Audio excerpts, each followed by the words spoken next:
Welcome to Kalpana Ammavathi channel. இன்னைக்கு எங்க வீட்டுல காலையில என்ன டிஃபன் பாத்தீங்கன்னா சுட சுட வெண்பொங்கல், தேங்காய் சட்னி, சாம்பார். இதுதான் இன்னைக்கு எங்க வீட்டுல ஸ்பெஷல். இந்த பொங்கல் எப்படி செஞ்சிருக்கேன்னு பாத்தீங்கன்னா, சாதம் எனக்கு வந்துட்டு நைட்டு நான் செஞ்ச சாதம் வந்துட்டு மீந்து போச்சு. ஆனா நல்லா இருக்கணும், சாப்பாடு வந்துட்டு எப்பவுமே நல்லா இருக்கணும். நிறைய பேர் என்ன பண்ணுவோம், ஒண்ணு தண்ணி ஊத்தி வைப்போம், இல்ல புளி சாதத்துக்கு ரெடி பண்ணி வைப்போம். இப்படிதான் நம்ம பண்ணுவோம். உங்களுக்கு சாதம் நல்லா இருக்கு காலையில அப்படின்னா நீங்க ஃப்ரிட்ஜ்ல கூட எடுத்து வைக்கலாம், தப்பு கிடையாது. இந்த சாதத்து கூட ஒரு 3 பேர் சாப்பிட்ற அளவுக்கு நான் அளவு சொல்றேன். ஒரு 100ல இருந்து 150 கிராம் வந்துட்டு சிறுபருப்பு கழுவி இந்த சாதத்து கூட போட்டுக்கோங்க. தண்ணி எந்த அளவுக்கு ஊத்தணும்னா, சாதமும் தண்ணியும் ஒரே அளவுல இருக்கணும். அது கூடவே உப்பு போட்டு குக்கர்ல ஒரு 4 விசில் கொடுத்து எடுத்துக்கோங்க. அதுக்கப்புறம் தாளிப்பு எப்பவும் போல எண்ணெய், நெய், அதுக்கப்புறம் மிளகு, சீரகம், அதுக்கப்புறம் இஞ்சி பொடி பொடிசா கட் பண்ணது, கருவேப்பிலை, அவ்வளவுதாங்க. பெருங்காயம் கொஞ்சம் போட்டுக்கோங்க. இதை போட்டுட்டு தாளிச்சு இந்த சாதம் வெந்திருக்கு பாத்தீங்களா, இது கூட போட்டு நல்லா மிக்ஸ் பண்ணுங்க. மிக்ஸ் பண்ணீங்கன்னா இன்னும் கொஞ்சம் அது குழையும்.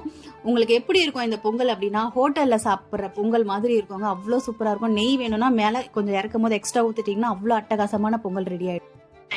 நோட் பண்ணுங்கப்பா, நோட் பண்ணுங்கப்பா.